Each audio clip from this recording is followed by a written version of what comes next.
नमस्कार विद्यार्थी मित्रांनो, आज आपण इयत्ता 8वीच्या बालभारती पाठ्यपुस्तकातील धडा क्रमांक 10वा अभ्यासणार आहोत। आपल्या आजच्या या धड्याचे नाव आहे लिओनार्दो दा विंची। हा आपला पाठ स्थूल वाचनातील पाठ आहे आणि या पाठाचा हा सेशन क्रमांक पहिला आहे। या पाठामध्ये लिओनार्दो यांचे व्यक्तिचित्र रेखाटलेले आहे। हा पाठ अभ्यासण्यापूर्वी आपण या पाठाच्या लेखकाबद्दल संक्षिप्त माहिती जाणून घेऊया। पाठ क्रमांक 10 लिओनार्दो दा विंची स्थूल वाचन। पाठाचे लेखक आहेत अच्युत गोडबोले आणि ह्या पाठाच्या सहलेखिका आहेत दीपा देशमुख। अच्युत गोडबोले यांचा जन्म 1950 मध्ये झाला तर दीपा देशमुख यांचा जन्म 1967 मध्ये झालेला आहे। अच्युत गोडबोले हे प्रसिद्ध लेखक आहेत, तसेच माहिती तंत्रज्ञान व अर्थशास्त्राचे तज्ज्ञ म्हणून सुद्धा ओळखले जातात। त्यांनी मराठी वृत्तपत्रे, नियतकालिकांमध्ये विपुल प्रमाणात लेखन, स्तंभलेखन केले आहे।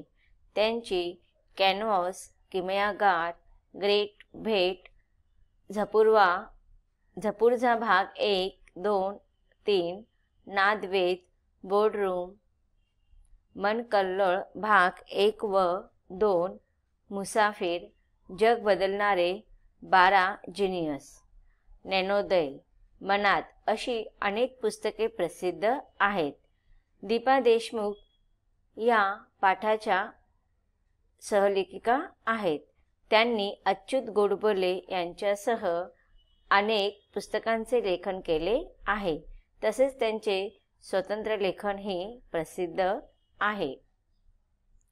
जागतिक कीर्तीचे चित्रकार लिओनार्दो दा विंची यांचे बालपण, विविध विषयांमध्ये त्यांना असणारी विलक्षण गती आणि चित्रकलेच्या परिपूर्ण आविष्कारासाठी त्यांनी केलेला अभ्यास यांची माहिती या पाठातून आपल्याला लेखक अच्युत गोडबोले व लेखिका दीपा देशमुख हे देत आहेत। लिओनार्दो यांची विविध विषयांच्या अभ्यासातून आणि संशोधनातून काढलेली टिपणे अभ्यासकांना आजही कशी उपयुक्त ठरत आहेत हे या पाठातून लेखकाने स्पष्ट केलेले आहे। प्रस्तुत पाठ किशोर मे 2017 या मासिकातून घेतला आहे। चला तर आता आपण प्रत्यक्ष पाठ अभ्यासूया। इटली नावाच्या देशातलं उंच पर्वताच्या उतारावर विंची नावाचं एक छोटंसं गाव। एका बाजूला ऑर्नो नावाची खळखळ वाहणारी निळाशार पाण्याची नदी, तर दुसरीकडे मोठमोठे डोंगरा एवढे खडकच खडक अशा सुंदर निसर्गरम्य गावात 15 एप्रिल 1452 या दिवशी पिएरो आणि कॅटरीना यांच्या पोटी लिओनार्दो दा विंची यांचा जन्म झाला। तर विद्यार्थी मित्रांनो, पाठाच्या पहिल्या पॅरेग्राफमध्ये किंवा पहिल्या परिच्छेदामध्ये लेखकांनी आपल्याला प्रसिद्ध चित्रकार लिओनार्दो यांचा जन्म कुठे झाला आणि त्यांच्या पालकांचे नाव काय होते हे आपल्याला सांगितलेलं आहे की इटलीच्या निसर्गरम्य अशा गावामध्ये म्हणजेच विंची या छोट्याशा गावामध्ये लिओनार्दो यांचा जन्म झालेला आहे। आणि कधी झाला त्यांचा जन्म तर 15 एप्रिल 1452 या दिवशी झालेला आहे। आणि लिओनार्दो यांच्या आईवडिलांचं नाव पिएरो आणि कॅटरीना हे आहे। आता पुढे लेखक सांगत आहेत की लहानपणी लिओनार्दो डोंगरदऱ्यातून मनसोक्त भटकला। निसर्गात राहिल्यामुळे त्याला चित्रकला, संगीत, पक्षी, प्राणी, गणित, विज्ञान आणि एकूणच निसर्ग याबद्दल खूपच कुतूहल वाटायचं। आता बघा, आपण ज्या परिसरामध्ये राहत असतो, ज्या वातावरणामध्ये आपण वाढत असतो, त्या वातावरणाचा, आजूबाजूच्या परिसराचा आपल्यावरती नक्कीच परिणाम होत असतो। म्हणजे कोणत्याही व्यक्तीच्या जडणघडणमध्ये त्याच्या आजूबाजूचे वातावरण अत्यंत महत्त्वाचे असतात. एकंदरीत लिओनार्दा हा निसर्गाच्या सान्निध्यात असलेल्या एक छोट्याशा खेडेगावामध्ये राहत असल्याकारणाने नेहमी डोंगरदऱ्यातून मनसोक्त फिरणे, नदी नाल्यातून मनसोक्त त्याचा अनुभव घेणे, या सगळ्या गोष्टी त्यांनी अगदी जवळून पाहिला होता. आणि त्यामुळेच की जणू काही त्यांना निसर्गातील या सगळ्याच गोष्टींचं आश्चर्य वाटायचं, कुतूहल वाटायचं. आणि त्यामुळेच चित्रकला, संगीतकला, निसर्गामध्ये असलेले पक्षी, प्राणी, गणित, विज्ञान, यांचं बघा. आता गणित आणि विज्ञान तुम्ही म्हणाल यांचं काय संबंध की रे निसर्गाबरोबर. तर आज आपण सुरुवातीला जेव्हा आपण विज्ञान, आता तुम्ही इयत्ता 8वी मध्ये गेलेला आहात, पण जेव्हा तुम्ही लहान होतात सायन्स हा विषय तुम्हाला याच्या अगोदर कोणता विषय असायचा? परिसर अभ्यास, की नाही? तर परिसर अभ्यासामध्ये आपल्याला हे सगळं शिकवलं जायचं. याच्यामध्ये आपल्याला सगळं ज्ञान मिळतं की नाही. परिसर म्हणजे विज्ञान, हे विज्ञानामध्येच निसर्गाचा सहसंबंध असतो. आणि मग ह्या सगळ्या गोष्टींचा लिओनार्दा यांना लहानपणापासूनच अत्यंत कुतूहल वाटत असायचं.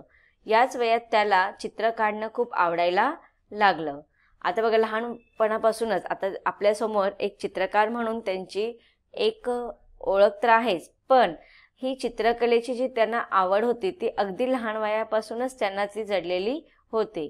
आणि त्यांचे वडील कशाला चित्र काढतोस असं म्हणून त्याला कधीही रागवले नाहीत. आता बघा, कधी कधी मुलं लहान वयातच अनेक गोष्टी करत असतात आणि त्यांच्यातील सुप्त गुणांना ते वाव देण्याचा प्रयत्न करत असतात. पण जेव्हा पालकांच्या ह्या गोष्टी लक्षात येत नाहीत तेव्हा ते त्यांना रागवतात की कशाला उगाचच तू काहीतरी पसारा करतोयस किंवा नको त्या गोष्टी करतोय, असे पालक म्हणत असतात. पण काही मुलांना त्यांच्यातील सुप्त गुणांना ओळखून पालक नेहमीच त्यांना प्रोत्साहन देत असतात. आणि अशा रीतीनेच चित्रकलेची आवड असणाऱ्या लिओनार्दाला त्याच्या वडिलांनी कधीच ह्या चित्रकलेपासून दूर जाण्यासाठी किंवा त्या बाबतीत त्याला कधीही कोणत्याही प्रकारचा विरोध केलेला नव्हता. चित्र काढताना कधीही तू चित्र काढू नकोस किंवा कशाला काढतोस अशा प्रकारे कधीच त्यांनी त्याला दमदाटी किंवा रागवले नव्हते. दमदाटी ही कधी केलेली नव्हती. लिओनार्दाला चित्र काढायला इतकं आवडू लागलं की तो तहानभूक विसरून जात असे. आता बघा, लहान मुलांना अशी सवय असते की एखादी गोष्ट जर त्यांनी मनावर घेतली की ती करायची, तर ती करत असताना इतके मग्न होतात, एवढे तल्लीन होऊन जातात की त्यांना त्यांच्या तहान आणि भुकेचे सुद्धा विसर पडतो. तहानभूक विसरून एखादं कार्य करणे म्हणजेच तल्लीन होऊन एखादं काम करणे किंवा मग्न होऊन एखादं काम करणे. मग त्याप्रमाणेच लिओनार्दा हा लहान वयापासूनच त्याला चित्रकलेची आवड असल्या कारणाने तो त्याच्यामध्ये मग्न होऊन जायचा आणि चित्र काढत असताना तो स्वतःची तहानभूक सुद्धा विसरून जायचा. आपली चित्र खरीखुरी वाटली पाहिजेत म्हणून लिओनार्दा नाना तऱ्हेचे प्रयोग करायचा.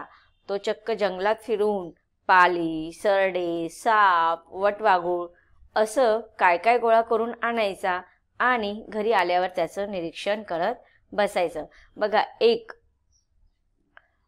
आपण म्हणतो की नाही, एखादा जो कलाकार असतो तो आपली कला वास्तववादी दाखवण्यासाठी अतोनात प्रयत्न करत असतात. जसं की मूर्तिकार जे असतात ते मूर्ती बनवताना आपल्या अतोनात प्रयत्न करत असतात की ती मूर्तीमध्ये आपलं प्राण ते अर्पण करत असतात. आणि जेव्हा ती मूर्ती पूर्ण होते तेव्हा ती वास्तवातली मूर्ती वाटते. जणू काही एखाद्या मूर्तिकाराने जर एखाद्या व्यक्तीचा पुतळा बनवलेला असेल तर त्या पुतळ्यामध्ये त्या व्यक्तीचं प्राण आलेलं आहे आणि जणू काही तो आता आपल्याबरोबर बोलेल.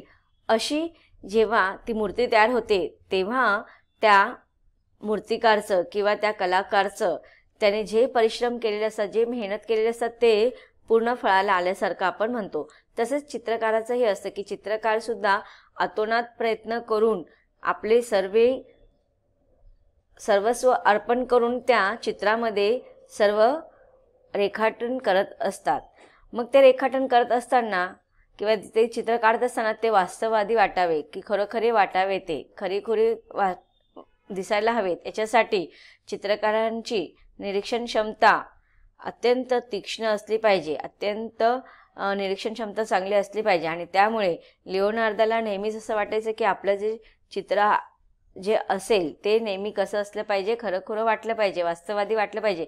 मग त्यासाठी चित्रामध्ये निसर्गातील जे जे घटक दाखवायचे असतील किंवा आजूबाजूचे जे जे घटक दाखवायचे असतील तर त्यांचं ते प्रत्यक्ष निरीक्षण करायचं. आणि प्रत्यक्ष निरीक्षण करताना मग ते चित्र काढताना त्याच्यामध्ये ते रेखाटन करायचे. म्हणजे जर एखादं झाड काढायचं असेल तर त्या झाडाचं आकार कसा आहे, त्याच्या फांद्यांचा आकार कसा आहे, एखादा पक्षी काढायचा असेल, एखादा प्राणी काढायचा असेल, एखादा कीटक किंवा जीवजंतू काढायचा असेल तर तो वास्तववादी दाखवण्यासाठी सुरुवातीला त्या गोष्टींचं ते अत्यंत आत्मीयतेने निरीक्षण करत असेल. आणि नंतर मग ते त्यांच्या चित्रामध्ये त्यांचं त्या वस्तूचं किंवा त्या प्राण्याचं पशुपक्ष्यांचं रेखाटन करत असे. 10 ते 12 वर्षाचा असताना लिओनार्दा वडिलांबरोबर फ्लोरेन्स शहरात राहायला आला. आता बघा इथे याच्या आधी लेखकाने जे वर्णन केलेलं आहे ते 10-12 लिओनार्दा लहान असतानाच, म्हणजे अगदी 10-12 वय पण त्यांचं झालेलं नव्हतं, वर्ष ते कमी होते, लहान वयात होते. आणि आता जे वर्णन करत आहेत या पॅरेग्राफमध्ये किंवा या परिच्छेदामध्ये तर त्यांनी लिओनार्दाचे 10 वर्षानंतरचं एकंदरीत 10-12 वर्षाचे असतानाचं वर्णन केलेलं आहे. 10 ते 12 वर्षाचा असताना लिओनार्दा वडिलांबरोबर फ्लोरेन्स शहरात राहायला आला. त्यावेळेस फ्लोरेन्स हे बुद्धिमंत, चित्रकार, शिल्पकार, कारागीर, व्यापारी, श्रीमंत लोक आणि तत्त्वज्ञ यांचं शहर होतं. आता बघा लेखक इथे आपल्याला सांगत आहेत की जेव्हा लिओनार्दा हे केवळ 10-12 वर्षाचे होते त्यावेळेसच त्या शहरामध्ये, ज्या शहरात ते राहायला गेले होते, की त्यांच्या इतरस्थ एवढे विद्वान लोक होते की त्या विद्वानांच्या मध्ये राहून किंवा त्या विद्वानांच्या सहवास त्यांना लाभल्या कारणाने की त्यांना बऱ्याचशा गोष्टी पाहायला मिळालं, त्यांना अनेक गोष्टी त्यांच्याकडनं शिकायला मिळालं. मग त्यावेळेचं जे फ्लॉरेन्स जे शहर होतं ते अत्यंत तत्त्वज्ञांनी भरलेलं, बुद्धिमंतांनी भरलेलं, अनेक वेगवेगळ्या कलाकारांनी भरलेलं असं हे शहर होतं. आणि वयाच्या 14व्या वर्षापासून ते 27व्या वर्षापर्यंत लिओनार्दानं व्हेरोशिया या त्यावेळच्या विख्यात चित्रकाराकडे चित्रकलेचं शिक्षण घेतलं. आता अगदी लहानपणापासूनच त्यांना चित्रकलेचं खूप छान आवड होती आणि ते आवड असताना त्यांची निरीक्षण क्षमता पण खूप छान होती. आणि याच्यामुळेच ह्या कारणानेच त्यांनी एक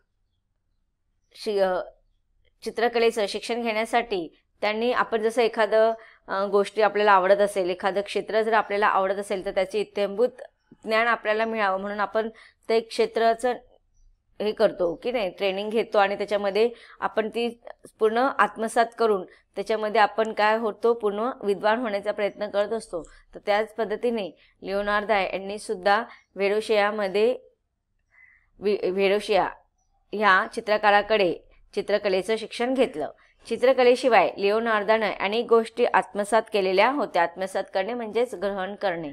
तसंच गंमत म्हणजे लिओनार्दा त्याच्या वहीत वर्गमुळांचा गुणाकार कसा करायचा हे ल्युकाकडे जाऊन शिकून घे असं स्वतःला सूचना दिल्यासारखं काय काय लिहून ठेवत असे. बघा आता इथे लेखकाने आपल्याला लिओनार्दा यांच्यातील लहानपणापासून त्यांच्यामध्ये असलेले जे सुप्त गुण, त्यांची जिद्द याच्याबद्दल वर्णन केलेलंच आहे. पण त्यांच्यातील एक एक गुण आपल्याला सांगत आहेत की लहानपणापासूनच त्यांना त्यांच्या वहीमध्ये काही बऱ्याचशा गोष्टी लिहून ठेवायची सवय होती. आता बघा जेव्हा एखादी गोष्ट आपण लिहून ठेवतो तर आपल्या नंतरच्या पिढीला ती लिहून ठेवलेली जे काही आपल्या वह्या वगैरे असतात त्याचा अत्यंत उपयोग होत असतो.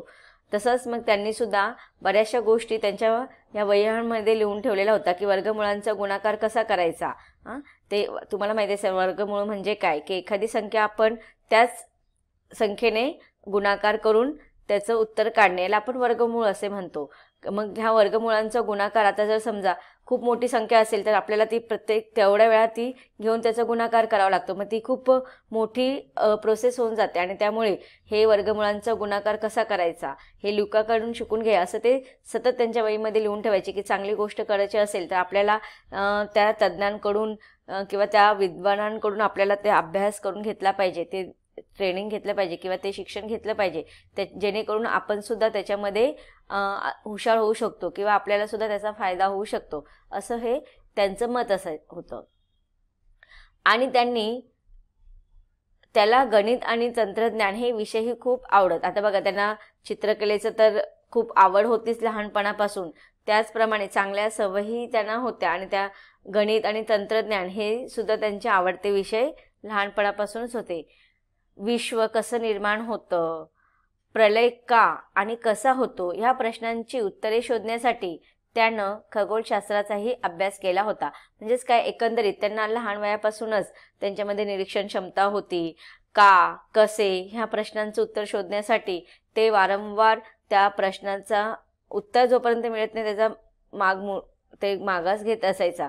आणि अशा रीतीने त्यांना चित्रकला, गणित, विज्ञान, तंत्रज्ञान आणि खगोलशास्त्र ह्या सगळ्या विषयांची आवड अगदी लहान वयापासूनच झालेली होती. तर विद्यार्थी मित्रांनो, आतापर्यंत आपण या पाठामध्ये लिओनार्दा यांचा जन्म कुठे झाला, त्यांच्या पालकांबद्दल आपण त्यांच्या लहानपणातील त्यांच्या आवडीनिवडी हे सगळं आपण जाणून घेतलेलं आहे. लेखकाला आपल्याला लिओनार्दा यांच्याबद्दल अधिक माहिती सांगायची आहे आणि त्याचा अभ्यास आपण नक्कीच पाहणार आहोत, परंतु पाठाच्या पुढील भागात. धन्यवाद.